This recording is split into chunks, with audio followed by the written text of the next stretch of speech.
বাংলাদেশ আওয়ামী যুবলীগের 52তম প্রতিষ্ঠা বার্ষিকী এবং বাংলাদেশে বর্তমান সরকার কর্তৃক খুন, ধর্ষণ এবং নৈরাজ্যের প্রতিবাদে আলোচনা ও প্রতিবাদ সভা করেছে ইতালি যুবলীগ।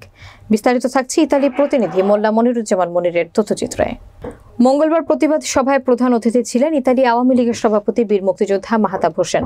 প্রধান বক্তা ছিলেন ইতালি আওয়ামী লীগের সাধারণ সম্পাদক আলমগীর হোসেন, ইতালি যুবলীগের ভারপ্রাপ্ত সভাপতি উজ্জ্বল মৃধার সভাপতিত্বে এবং ভারপ্রাপ্ত সাধারণ সম্পাদক এনায়েত করিমের পরিচালনায় বক্তব্য রাখেন ইতালি আওয়ামী লীগের প্রবীণ নেতা আবু সাইদ খান, সহসভাপতি শাহ আলমদিন, মোহাম্মদ দিনু, আব্দুর রশিদ, ফজলুল হক ভুট্টো, যুগ্ম সাধারণ সম্পাদক সৈয়দ সুমন সহ আরো অনেকে।